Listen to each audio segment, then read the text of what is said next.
The silver ship appeared above Earth's moon without warning. It was beautiful, made of materials that seemed to flow like water but held firm like metal. Inside the ship, Ambassador Ara stared at the blue planet below with growing horror. "This cannot be right," she whispered, her three eyes blinking in sequence. "Check the readings again." Her science officer, a small creature covered in soft fur, worked frantically at the controls. "I have checked 5 times, Ambassador. The data is correct. That planet is a Class 12. Ara felt her body trembling. She came from a peaceful world where the gravity was gentle, the weather was always mild, and the most dangerous creature was a small herbivore that sometimes bit when frightened. The planet below was nothing like that. The gravity reading alone made her feel sick. How could anything live under such crushing weight? "What about the inhabitants?" she asked. "They call themselves humans," the science officer replied. "They have sent a greeting message. They want to meet us." Ara straightened her body, trying to appear brave. She was an ambassador of the Galactic Council, representing 847 civilizations across 3 arms of the galaxy. She had met strange beings before. Surely she could handle meeting the survivors of this terrible world. The human vessel that approached was crude but functional. It moved with chemical rockets, burning fuel in a way that most civilized species had abandoned thousands of years ago. When it docked with the Galactic Council ship, Ara and her team waited in the meeting chamber. They had increased the gravity to 0.8 g as a gesture of respect, though it made them all uncomfortable. The door opened. A human walked in. Captain Park was not what Ara expected. He was tall, with dark hair and dark eyes that seemed to miss nothing. He walked easily in the gravity that made her team struggle. His body was thick with muscle, built to survive in conditions that would crush most council species. But what struck Ara most was his smile. It was warm and genuine. "Greetings," said in perfect galactic common, which surprised everyone. "We have been hopping to meet our neighbors for a long time." Ara managed to compose herself. "Captain Park, we are honored to make contact with your species. We have reviewed your planet's data, and we must offer our deepest sympathies." Smile faded into confusion. "Sympathies for what?" "For your world," Ara said gently. "We understand how difficult it must be to survive on such a dangerous planet. The gravity alone would crush most species, and we have detected frequent earthquakes, violent storms, temperature extremes, and countless deadly organisms. You must suffer greatly." For a moment said nothing. Then he laughed. It was a sound that made Ara's team step back in alarm, but seemed genuinely amused. "I apologize," said, still smiling. "It's just that we don't see Earth that way. Yes, our planet can be dangerous, but it's also beautiful. It's our home." Ara watched as pulled out a small device and showed them images. Mountains that touched the sky, oceans that stretched beyond the horizon, forests filled with life, deserts that glowed golden in the sunlight. And in every image humans thrived. They climbed the mountains. They sailed the oceans. They walked through the forests and deserts with joy on their faces. "Your species has wars," Ara said quietly. "We have seen the evidence. Thousands of years of conflict and violence." "Yes," admitted, his smile fading. "We have fought each other. We have made terrible mistakes, but we have also learned from them. We have created art and music. We have built cities and explored our world. We have split the atom and walked on our moon. We have done all of this on the world that made us who we are." Ara felt something shift in her understanding. These humans were not victims. They were survivors. More than that, they were warriors who had turned their weapons into tools and their conflicts into cooperation. They had conquered their world not by destroying it, but by learning to live with it. "The Galactic Council wishes to offer you aid," Ara said, following her prepared script. "We can relocate your best into safer worlds, paradise planets where you would not need to struggle. We can save at least some of your population." The room went very quiet. His expression became serious. Ambassador Ara, he said slowly, we appreciate the offer, we truly do. But Earth is not a prison we need to escape from. It's our home. Every human alive today exists because our ancestors survived ice ages and plagues, volcanoes and floods, predators and famines. Earth made us strong. It made us adaptable. It made us human. We will not abandon it. Ara felt a chill run through her body. She had expected gratitude, perhaps even tears of joy. Instead, she saw pride. These humans loved their terrible world. They saw its dangers as challenges, not punishments. Will you join the Galactic Council? Ara asked. Even if you stay on your world, you could still participate in galactic civilization. We would like that, said, but only as equals. We don't want charity. We don't want pity. We want to share what we have learned and learn from others. We want to be part of something bigger than ourselves.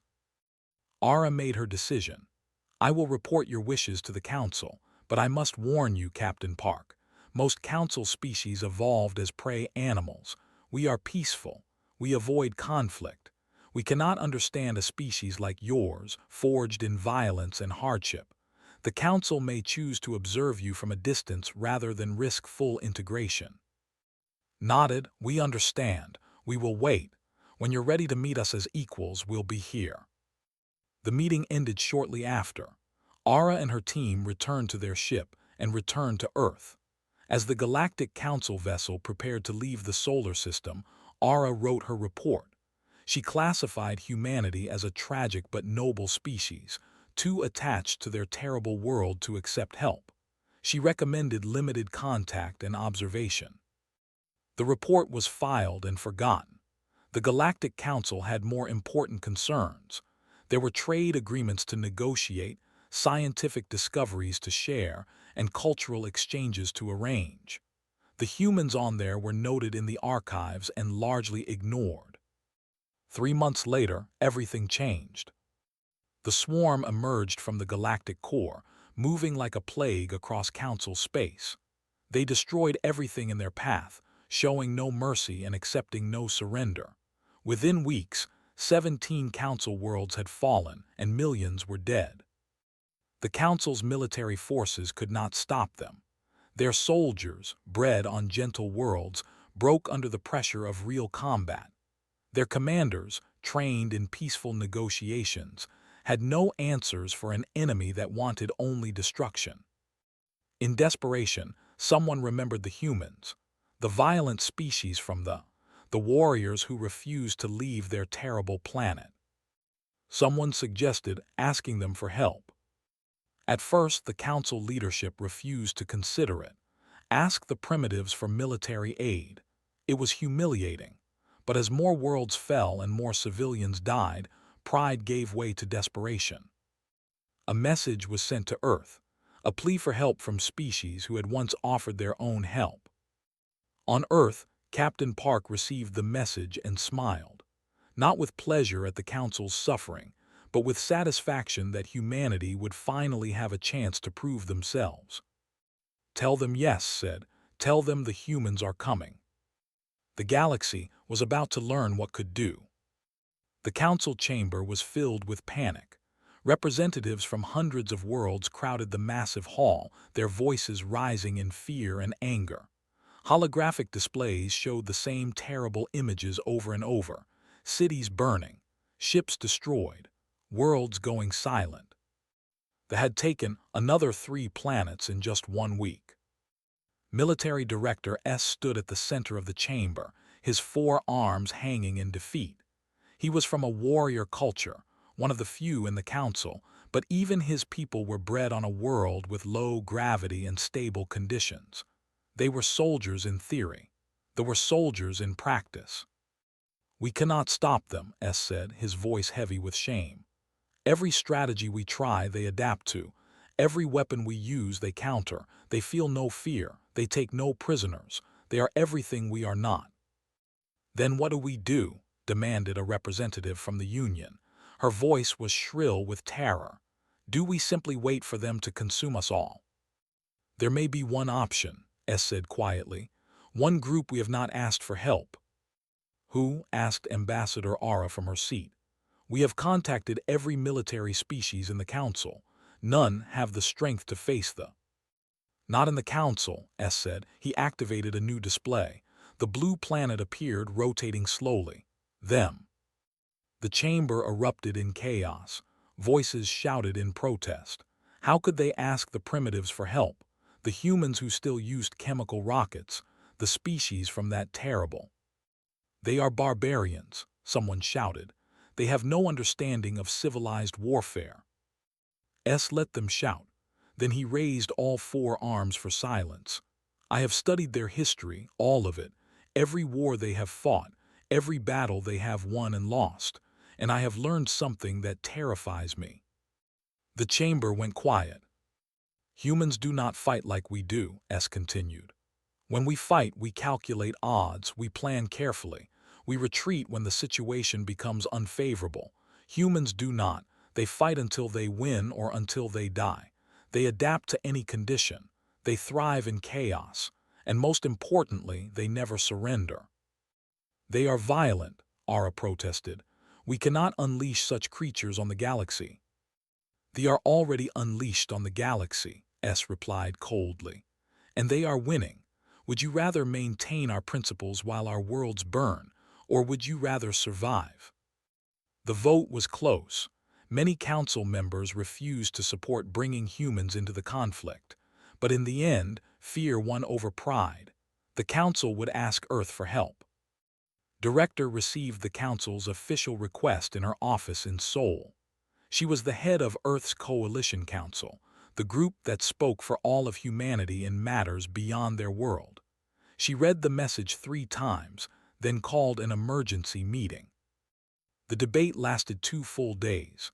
Some human leaders wanted to refuse out of pride.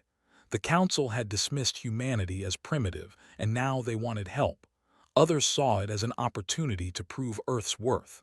Still others worried about the cost. War meant death, and humans would die fighting for aliens who had looked down on them. In the end, made the decision. We will help, she announced. Not because we owe them anything, not because we want their approval, but because it's the right thing to do. If they are as dangerous as the Council claims, they threaten everyone, including us, we will fight. The military response was immediate. Within a week, the 7th Expeditionary Battalion was formed. 2,000 of Earth's best soldiers, led by Colonel, a veteran of 3 regional conflicts and countless peacekeeping missions. He was 45 years old, built like a mountain, and known for his calm under pressure. Addressed his troops before they left Earth.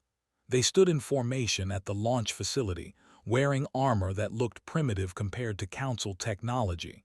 But the armor was designed for Earth's harsh conditions. It could withstand extreme temperatures, toxic atmospheres, and crushing gravity. It was perfect for... We are going to fight in a war that isn't ours, said, his voice carrying across the field. For people who don't respect us, in conditions we have never experienced. Some of you will not come home, but know this, we carry Earth with us. We are the first humans to fight in a galactic war. Whatever happens, we will show them what our world made us. We will show them what humans can do. The soldiers did not cheer. They simply nodded. They understood the weight of what they were about to do. The transport ship that picked them up was massive, built by the Empire. The crew stared at the humans with a mixture of fear and curiosity. When the gravity in the cargo hold was adjusted to 1G for the humans' comfort, several crew members tried to enter and immediately collapsed. The humans walked around easily in conditions that would cripple most Council species. The journey to Kali 7 took 3 weeks. During that time, Council military advisors briefed the humans on their enemy. There were silicon-based life forms, built like insects but the size of large dogs. They had natural armor, could survive in vacuum for short periods, and operated with hive-mind coordination. They reproduced rapidly and felt no individual fear of death. How many are on Kali 7? Asked. Estimates suggest 40,000, the advisor replied. 3 Council divisions have tried to retake the moon. All have failed. We lost 12,000 soldiers. The advisor expected shock or fear. Instead, simply nodded. What are the environmental conditions? Class 9, the advisor said. Gravity is 1.4 times standard. Atmosphere is toxic. Temperature drops to minus 120 degrees at night. No council species can operate effectively in such conditions. That's why they chose it as a staging ground. And you think we can fight there? Asked Lieutenant Sara, one of squad leaders. She was young, only 28, but had survived mountain warfare in the Himalayas. We hope you can, the advisor said honestly. You are our last chance. When they reached Kali 7, the council fleet maintained a safe distance. The moon was gray and dead, covered in ice and stone. It looked like a corpse floating in space. The human battalion loaded into drop ships, old-fashioned vessels that would take them straight down to the surface. Final check, ordered on the command channel. Equipment status. All green, came the replies from his company commanders. We are ready. Looked at his second in command, Major Lee. What do you think? Smiled grimly. I think the council is about to learn what happens when you ask for help. Let's make it a lesson they never forget, said. The drop ships launched. As they descended toward the frozen moon, alarms screamed warnings about the hostile environment. Gravity warnings, temperature warnings, atmosphere warnings. The council observers watched in horror, certain they had just sent 2,000 humans to their deaths. But inside the drop ships, the humans were calm. They had trained in deserts and glaciers, jungles and mountains. They had fought in conditions that ranged from the depths of the ocean to the peaks of the highest mountains. This was just another battlefield. This was just another challenge. The ships landed hard on the ice. The ramps dropped, and for the first time in galactic history, walked onto a battlefield that was supposed to be impossible. Colonel stepped onto the ice of Kali 7, his boots crunching on the frozen surface. The gravity pulled at him, stronger than Earth's. The cold bit through even his armor's heating systems. The toxic atmosphere hissed around them. He checked his troops, 2,000 soldiers standing ready. Not one had fallen, not one complained. Battalion, said over the command channel. We have a job to do. Let's show these aliens what humans are made of. Sir, yes, sir, came the unified response. In orbit above, the council observers watched in amazement. The humans were moving. They were organizing. They were preparing to fight in conditions that should have killed them instantly. This is impossible, Ara whispered, watching the display. No, S said quietly, this is humanity. The war for Kali 7 was about to begin. Lieutenant Sara moved through the darkness like a ghost. Her team followed behind her, 5 soldiers trained in reconnaissance and close combat. They had been moving through the cave systems of Kali 7 for 6 hours, deeper into the enemy territory than any council force had ever reached. The caves were tight and cold. Ice covered the walls, and the stone formations created natural mazes that would confuse anyone unfamiliar with underground combat. But Sora had trained in caves on Earth. She had crawled through passages barely wide enough for her body. She had learned to navigate by sound and touch. This was difficult, but it was not impossible. Contact ahead, whispered Private Nam through the team channel. Thermal shows movement, 4 signatures. Sara raised her fist, signaling the team to stop. She switched her helmet display to thermal imaging. 4 warriors were patrolling the tunnel ahead. They moved with perfect coordination, never speaking but always in formation. The hive-mind connection made them efficient. But it also made them predictable. Take positions, Sara ordered quietly. Wait for my signal. Her team spread out in the darkness. They moved without sound, their training allowing them to control every breath and footstep. The council observers watching through helmet cameras were amazed. These humans moved like predators. They came closer, 20 meters, 10 meters, 5 meters. Sora whistled softly, a sound like wind through rocks. To it meant nothing. To her team, it meant everything. The cave erupted in violence. 6 humans attacked 4 in complete darkness. The fight lasted 8 seconds. When it was over, all 4 were dead and not one human was injured. Clear, Sara reported, continuing mission. Back in orbit, Ara watched the helmet camera footage with her mouth hanging open. How did they do that? They have killed hundreds of our soldiers. These humans made it look easy. S nodded slowly. Because your soldiers fight to survive, humans fight to win, there is a difference. On the surface of Kali's 7, Colonel was leading the main assault. His battalion had split into company-sized units, each attacking different entrance points to the cave system. The had responded exactly as he predicted, sending waves of warriors to stop them. It was not working. Second company reporting, came the voice of Captain. We have engaged approximately 200 hostiles, taking casualties but holding position. Casualties? Asked sharply. 3 wounded, none serious. Private twisted his ankle. Corporal took a hit to her armor, no penetration. Sergeant has a cut on his arm from falling on ice. Almost laughed. The council lost entire platoons to injuries like that. His troops were listing them as minor inconveniences. Can you continue? Affirmative, we are advancing. They had never faced an enemy like this. They were used to council species who broke under pressure, who retreated when wounded, who could be worn down through relentless assault. Humans did none of these things. When they charged, humans stood their ground. When they tried to surround them, humans adapted their formation. When they used their natural armor to absorb bullets, humans switched to explosive rounds or simply closed in for hand-to-hand combat. Private O found himself face-to-face with a warrior after his rifle jammed. The creature was massive, built of silicon plates and sharp edges. It had killed 3 council soldiers in previous battles, dropped his rifle, pulled out his combat knife, and attacked. The fight was brutal and fast. They was strong, but was trained in fighting techniques developed over thousands of years of human warfare. He used the creature's size against it, staying close where its claws could not reach him. He found the weak points between its armor plates. He struck with precision and without hesitation. When the fell dead, picked up his rifle, cleared the jam, and continued fighting. The entire encounter took less than a minute. Did you see that? Ara asked in shock. That human killed a warrior with a blade. Not just one human, S said, pointing at other displays. Look, there and there, they are all doing it.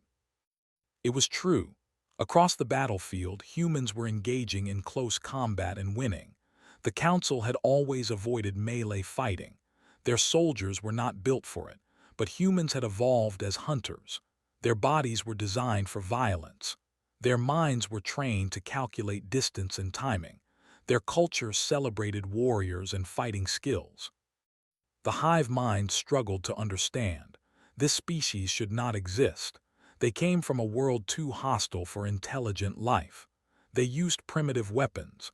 They had no energy shields. By all logical calculations, they should be losing. Instead, they were winning. On the 3rd day of the battle, they tried chemical weapons. They released toxic gas into the cave systems, assuming it would kill or disable the human forces. Council observers screamed warnings, certain they were about to watch 2,000 humans die.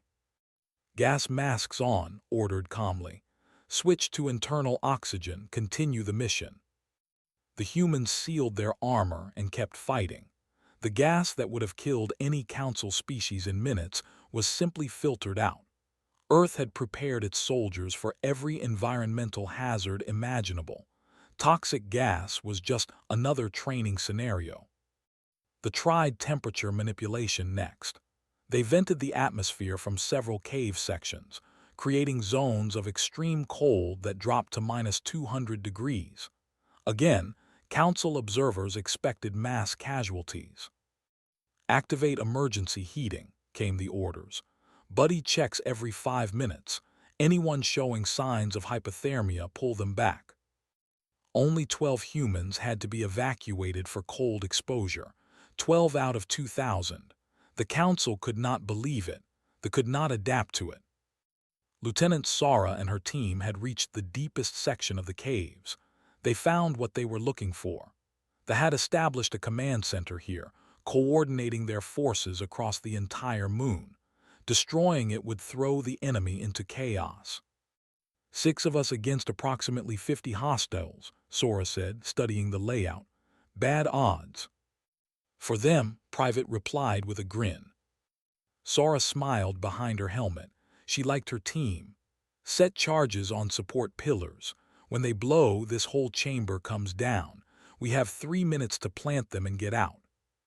What if they detect us? Asked Corporal Bora Lee. Then we fight our way out, Sora said simply. Questions? There were none. The team moved into position. They were detected after the second charge was placed. Alarms screeched through the cave. Warriors poured from every tunnel surrounding Sora's team. 50 became 100. 100 became 200. Charges are not complete, shouted, firing his rifle at the approaching swarm. Then we hold, Sara ordered. Nobody retreats. For 10 minutes, 6 humans fought 200 in a cave chamber deep under the ice of an alien moon. They used every trick they knew. They threw grenades. They fired until their weapons overheated. They fought back to back, covering each other, protecting the soldiers placing the charges. 3 humans were wounded. 0 humans ran. Last charge is set, Bora screamed over the chaos. Everyone out, Sara ordered. Move, move, move. They ran through tunnels filled with enemies, fighting as they went. Behind them, timers counted down. They chased them, sensing victory. They had the humans trapped. The charges exploded. The entire cave system shook. Stone and ice collapsed, crushing hundreds of and burying their command center under 1,000,000 tons of rock. Sara and her team emerged from a side tunnel, battered and exhausted but alive. Mission accomplished, Sara reported, breathing hard. Command center is destroyed. Good work, Lieutenant, replied. Return to base for medical attention. Negative, sir, Sara said, checking her weapon. We're still combat effective. Where do you need us next? In orbit, Ara turned to S. Are they insane? They should be evacuated. They are wounded and exhausted. They are, S said quietly. This is what they do. The battle for Kali 7 continued for 3 more days. They threw everything they had at the humans. Ambushes, traps, suicide attacks, psychological warfare, nothing worked. On the 6th day, Colonel stood in the central hive chamber. Around him lay the bodies of 1,000 warriors. His battalion had lost 187 soldiers, with 412 wounded. By council standards, these were catastrophic losses. By human standards, they were acceptable casualties. Kali 7 is secured, reported to the fleet. All enemy forces eliminated or scattered. The moon is yours. The council fleet descended to the surface. Thousands of council soldiers disembarked, moving carefully in the harsh environment. They stared at the human troops with something approaching awe. These humans stood in crushing gravity without complaint. They moved through toxic atmosphere as if it were nothing. They had fought for 6 days straight against an enemy that had defeated every council force sent against them. And they had won. Ara approached as he removed his helmet. His face was covered in dust and dried blood. He looked exhausted but unbroken. Colonel, she said formally, on behalf of the Galactic Council, I apologize. Looked confused. For what? For underestimating you, for treating you as primitives, for not understanding what your world made you. She gestured at the battlefield around them. This should have been impossible. You fought in conditions that would kill most council species. You faced an enemy that has defeated us countless times, and you won. Smiled tiredly. We just did our job, Ambassador. This is what soldiers do. No, Ara said quietly. This is what do. The galaxy needs to learn this. Word of the victory spread through Council space faster than light. Humanity had proven themselves. The primitives from the terrible world had done what no Council force could do. They had beaten and the war had only just begun. The news of Kali's 7 changed everything. Within days, every Council military commander was requesting human troops. The Earth Coalition scrambled to respond as thousands of young people volunteered for service. They saw military duty not as a burden, but as an adventure, a chance to see the galaxy and prove that humanity belonged among the stars. Commander Han sat in his new office on the Council military station and felt overwhelmed. 2 weeks ago, he was a tactical instructor in Seoul. Now he was the head of the Strategic Integration Office, responsible for coordinating human and alien military forces. The Council had created the position specifically for him after reviewing his credentials. 3 degrees in military history, 20 years of experience, and most importantly, he understood how to make different military cultures work together. The problem, explained to a room full of Council generals, is that your tactics were designed by prey species for prey species. You value survival above victory. You retreat when casualties reach acceptable levels. You fight defensively. And humans fight differently, asked General of the Heavy Guard. His species were large and strong, but they still came from a gentle world. Humans fight to win, said simply. We were persistence hunters. We chased prey until it collapsed from exhaustion. We learned that if you never quit, eventually your enemy does. This is not recklessness. This is psychology. When your enemy knows you will never stop, never retreat, never accept defeat, they break. He pulled up a holographic display showing the Battle of Kali's 7. Look at this engagement. Lieutenant Sara and 5 soldiers held off 200 for 10 minutes. By Council standards, they should have retreated immediately. Instead, they held because retreating meant mission failure. They understood that temporary pain was acceptable if it led to permanent victory. The Council generals shifted uncomfortably. This way of thinking was alien to them. We cannot change our nature, said. Our soldiers are not built like humans. I'm not asking you to change, replied. I'm asking you to adapt. Use human troops where we excel, harsh environments, extended combat, high-risk missions. Use your troops for what they do best, support, technology, coordination. Together, we are stronger than either alone. Thus began the development of the doctrine, and his team worked with Council tacticians to create new strategies that played to human strengths while respecting the limitations of Council forces. The results were revolutionary. Sergeant Song commanded one of the first mixed units. Her platoon consisted of 20 human soldiers, 15 support specialists, and 10 heavy weapons operators. The first week was difficult. They think we're crazy, Private Park whispered as they set up camp on a contested planet. They won't even look at us. Give them time, replied. They're scared. Their training taught them that taking risks means death. We need to show them another way. The opportunity came during their first combat operation. The mission was to secure a supply depot that had been captured by the intelligence suggested light enemy presence. Intelligence was wrong. Contact, shouted Corporal. Multiple hostiles, at least 50. They immediately began tactical retreat protocols. It was what they were trained to do when outnumbered. Made a split-second decision. Human squad advance, she ordered. Cover fire from current position. Set up heavy weapons. Sergeant Song, protested Lieutenant the officer. We must retreat. We are outnumbered 3-1. Trust me, said and charged. 20 humans attacked 50 head-on. It looked like suicide. They watched in horror, certain they were about to witness a massacre. Instead, they witnessed something that would change their understanding of warfare forever. The humans moved as a unit but adapted individually. When one soldier was suppressed by enemy fire, another moved to flank. When they tried to surround them, the humans shifted formation seamlessly. They used the terrain, used their weapons, used everything they had learned on there. And slowly, incredibly, they began to win. Shouted over the command channel, "We need covering fire on the left flank. Target the cluster at grid reference Delta 4. The alien soldiers hesitated, then responded. They provided precise fire support using their superior targeting systems.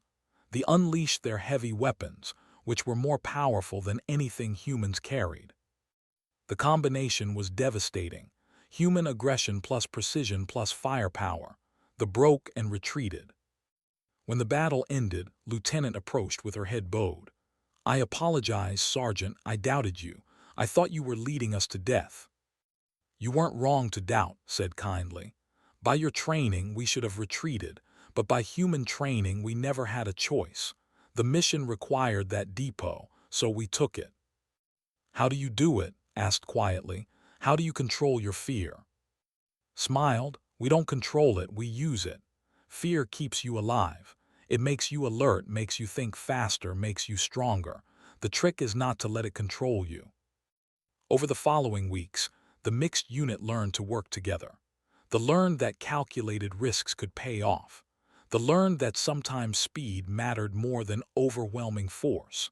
And the humans learned that their alien comrades brought skills and knowledge that made the entire unit more effective. Similar scenes played out across dozens of battlefields. Mixed human-alien units became the new standard, and slowly, the Council military began to adopt human tactics. They learned to press advantages. They learned to accept calculated risks. They learned that victory sometimes required sacrifice. Major Lee commanded a full battalion of mixed forces. His troops had fought in 12 engagements without a single defeat. He was giving a tactical briefing to new council officers when one of them asked the question that everyone wondered about. "Major Lee, why do humans accept casualties that we consider catastrophic? Do you not value life?" Was quiet for a moment. "We value life more than you can imagine. Every soldier who dies under my command haunts me. I remember their names. I write letters to their families. I carry their loss with me always." "Then why?" the officer pressed. "Because we learned a hard truth on Earth," replied. "Sometimes the only way to save many lives is to risk a few. When we retreat from a battle, the enemy grows stronger. They take that ground. They use it to hurt others. More people die. But if we stand and fight, if we pay the price now, we save lives later. It is not that we don't value life. It is that we understand the cost of surrender." The room was silent. The council officers struggled with this concept. Their cultures had spent thousands of years avoiding conflict, minimizing risk, choosing safety over victory. Humans had spent thousands of years learning that sometimes safety was an illusion. They began to adapt to human tactics. They started focusing their attacks on human units specifically, recognizing them as the greatest threat. But this strategy backfired. The more they fought humans, the more humans learned about them. "They're getting predictable," reported Captain after a major battle on the planet 3. "They always mass their forces for overwhelming attacks. They never retreat. They never try deception. The hive mind makes them efficient but inflexible." "Can we exploit that?" asked General, now promoted after his victory on Kali 7. "Already working on it, sir," replied with a grin. The new tactics worked brilliantly. Human forces began baiting them into traps, using small units to draw out large enemy forces, then crushing them with coordinated counterattacks. The hive mind that made them so effective also made them vulnerable. They could not learn as individuals. They could not adapt beyond their programming. Humans could. 6 months after Kali 7, the Council military had transformed. They had not become human, but they had learned from humans. Their soldiers were more aggressive. Their commanders took more risks. Their tactics emphasized victory instead of survival. And they were winning. The advance had stopped. For the first time in the war, the Council was reclaiming lost territory. Planets that had fallen were being liberated. Systems that had gone dark were coming back online. The tide had turned. Director received regular reports from the front lines. The casualty lists were long and painful. Earth had lost 3,000 soldiers in the first 6 months of the war. Families mourned. Cities held memorials. The price of galactic involvement was being paid in human blood. But when visited the troops on leave, she saw something that gave her hope. Human and alien soldiers standing together, sharing stories, learning from each other. Teaching a human about advanced sensor technology. A human teaching about close-quarters combat tactics. Cultures that had been separate for millions of years were finally mixing. "Was it worth it?" asked Captain Park, who had been promoted to admiral and now commanded a council fleet. "All those deaths." Looked out at the stars. "I don't know. Ask me when the war is over. Ask me when we see what kind of galaxy we've helped build. But I know this, the humans who died did not die for nothing. They died proving that Earth belongs in this galaxy. They died showing that have value. They died as heroes." "Then we had better win this war," said. "We owe them that much." "Yes," agreed, "we do." The final battle was approaching. Intelligence suggested they were gathering their remaining forces at the Veil Nebula. It would be the largest battle in Council history. Human and alien forces were preparing together, training together, planning together. The galaxy had changed, had arrived, and nothing would ever be the same. The Veil Nebula stretched across space like a wound in reality. Clouds of purple and blue gas swirled around dying stars, creating a region that disrupted sensors and communications. It was beautiful and deadly, the perfect place for a final stand. Fleet Admiral stood on the bridge of the EDS Indomitable, Earth's first true warship built with Council technology. Around her ship, the largest military fleet in galactic history assembled. 400 capital ships from a dozen species, 50,000 fighters, 200,000 ground troops ready for deployment. Of those troops, 40,000 were human. "All ships report ready," said Commander, now serving as her tactical officer. "The Council forces are nervous. They know this is everything. If we lose here, the war is lost." "Then we won't lose," said simply. She was 52 years old, a veteran of Earth's naval forces who had transitioned to Space Command. She had gray hair and tired eyes, but her voice carried absolute certainty. "Send to all ships. We fight as one. No species stands alone today. We are the Galactic Council and we will not be broken." The message went out in a dozen languages. Human soldiers heard it in Korean and English, heard it in their musical tongue, heard it in their deep, rumbling speech. Every species, every culture, united for one purpose: to end the threat forever. The fleet emerged from the nebula like a swarm of insects. Thousands of ships, all identical, all controlled by the same hive mind. They moved with perfect coordination, a single organism spread across millions of kilometers of space. "They outnumber us 3-1, reported. "Good," replied. "If the odds were even, this would be boring." The fleet commanders would have gasped at that response a year ago. Now they laughed. The humans had taught them that impossible odds were just another challenge. "All ships engage," ordered. Space erupted in fire and fury. Energy weapons crossed the void. Missiles streaked through the darkness. Ships exploded in brilliant flashes.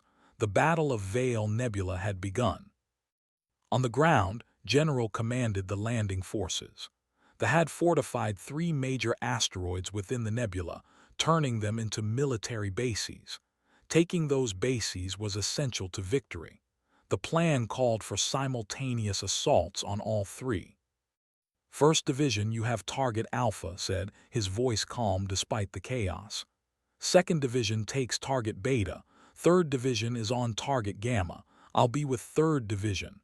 Questions?" "Sir, intelligence suggests heavy resistance," said Colonel Park. "Each base has at least 10,000 defenders." "Then we'll just have to be better than 10,000, replied. "Move out." The landing craft descended through the nebula's gases, fighting turbulence and enemy fire. Lieutenant Sara, now a captain after her heroics on Kali's 7, led her company toward Target Gamma. She had 180 soldiers, both human and alien, all veterans of previous battles. "Remember your training," Sara said as they approached the landing zone. "Humans take point, provide fire support, hold the flanks.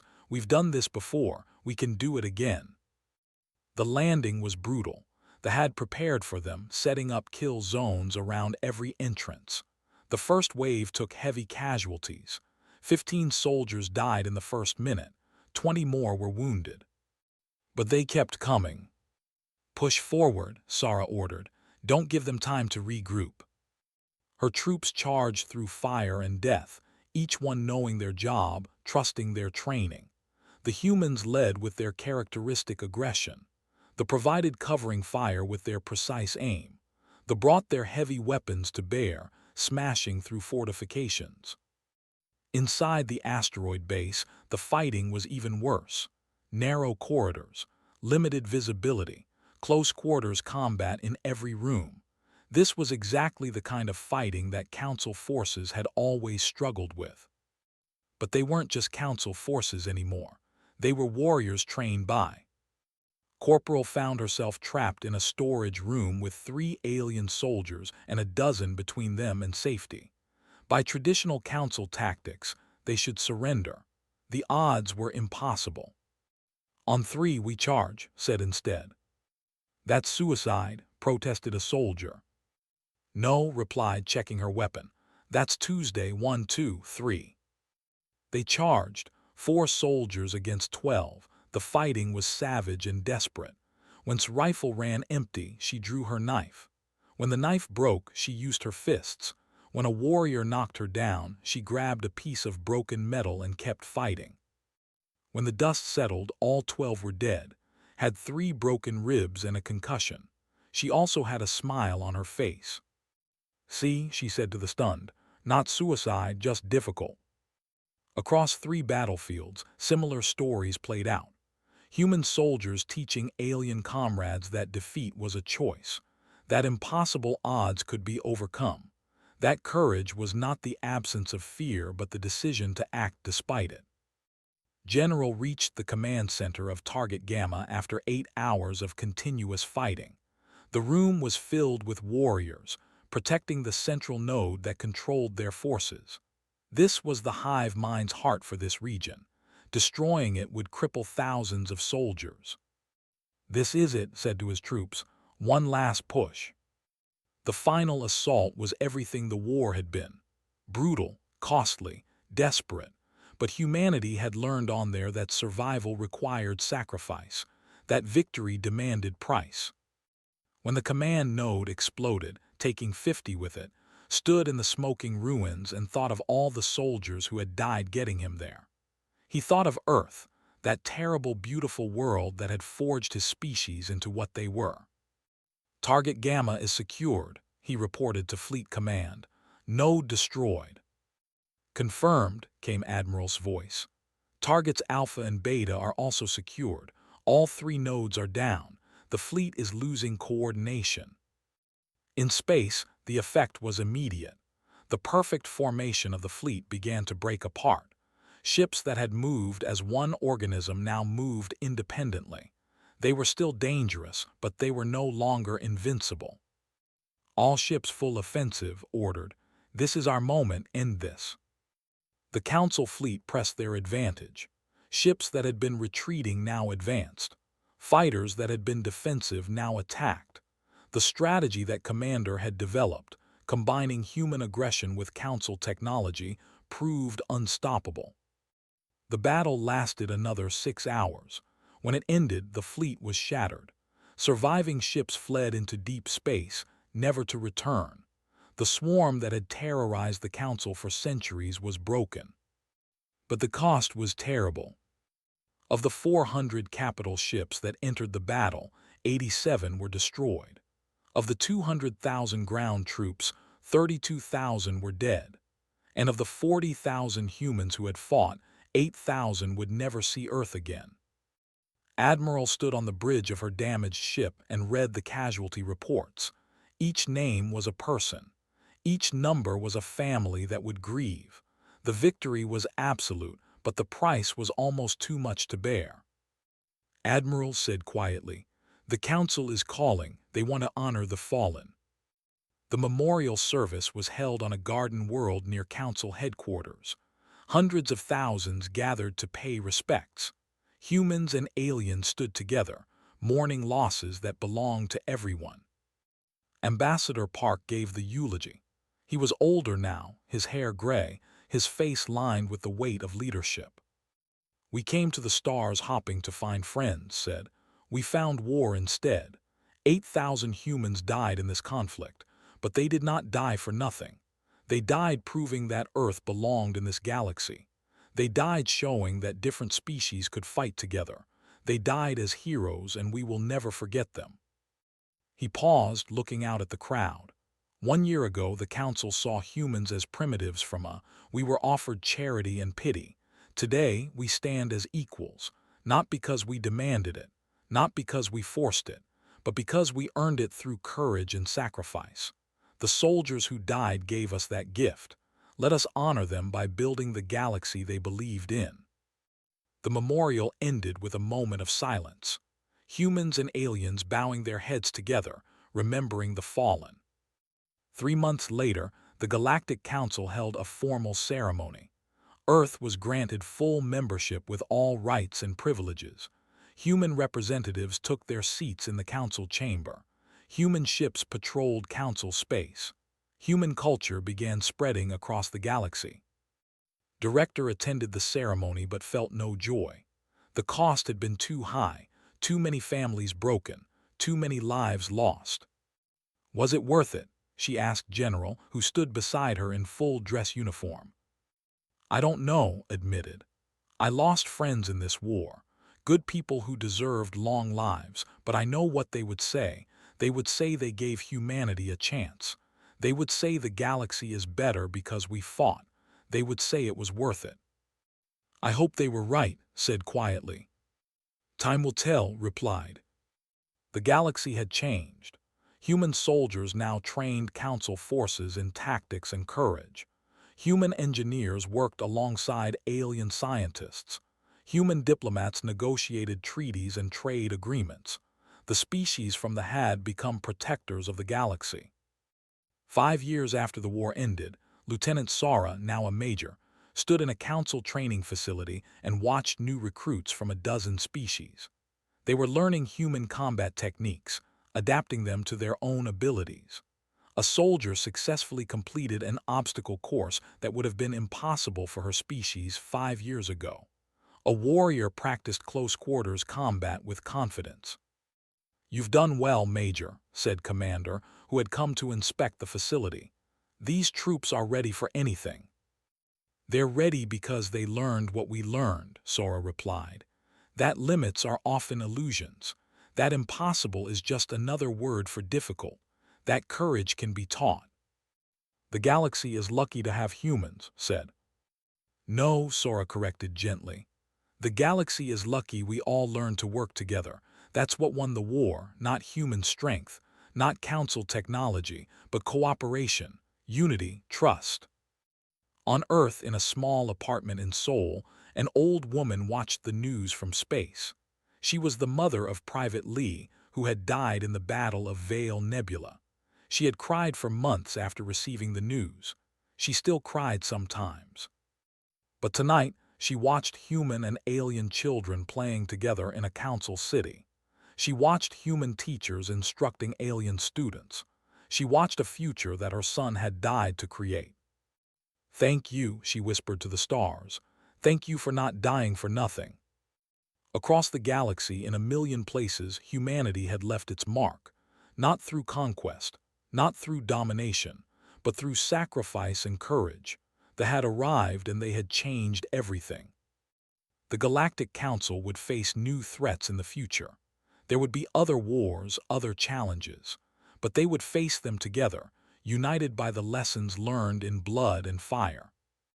Ambassador Park, now an old man, stood before the council one last time before retirement.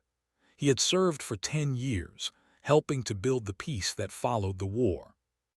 "When we first met," said to the assembled representatives, "you saw us as primitives. We saw you as our salvation. Both of us were wrong. We were never primitives. You were never our saviors. We were simply different species who needed to learn from each other." He smiled, remembering the young captain he had been. Earth is a harsh world. It made us strong and stubborn and maybe a little crazy, but it also taught us something valuable. It taught us that survival requires adaptation, that cooperation is strength, that diversity is not a weakness but a power. So I leave you with this thought. The galaxy is not safe. It will never be safe.